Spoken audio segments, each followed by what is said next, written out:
Everything, but I cannot go to work. I'm loitering by the shop, sleeping there every day because I got no job. These are just some of the scenes from the streets of Zimbabwe's capital, Harare. The dangerous lack of food and water in supermarkets has led some Zimbabweans to call for an end to President Robert Mugabe's reign. You need a little bit of change. You just need to change a little bit of things. That's all, man. Many have looked to Morgan Tsvangirai, the man running against Mugabe in the presidential and parliamentary elections and leader of the Movement for Democratic Change. It comes as no surprise that Tsvangirai's movement has attracted a big following, as he promises to put an end to the strict regime imposed by Mugabe if the impending results go in his favour. In a rally just outside Harare, Tsvangirai told a crowd of over 15,000 people he would make sure they had a job and enough to eat, something Mugabe has so far failed to do.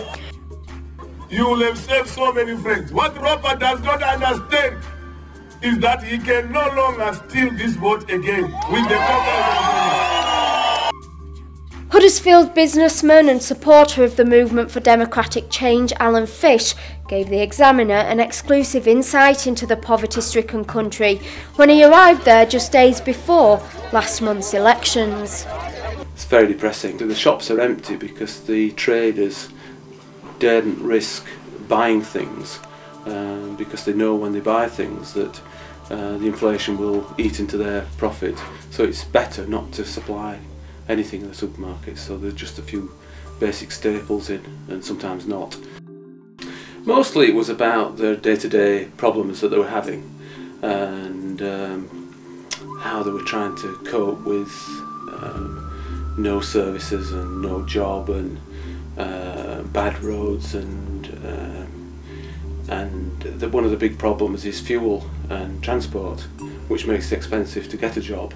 And it's easier to be unemployed than to pay for the cost of getting transport to the job. The government's bankrupt, and even when they do get paid, the money's worthless because it's 160,000% inflation, which makes the mind boggle really. It's hard to imagine. To explain the inflation, if you're in a queue for a loaf of bread and you get to the front of the queue, the loaf of bread could have doubled in price. The defining moment, the defining day in the future of this country.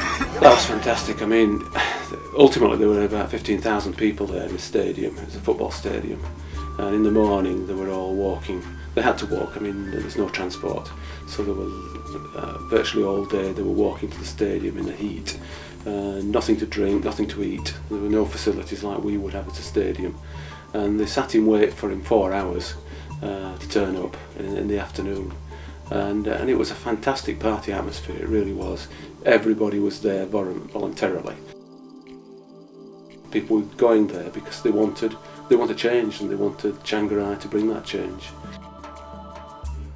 They're really warm, happy, friendly people, and it's not like a lot of the things that you see in Africa where there are lots of flies and pestilence and poverty.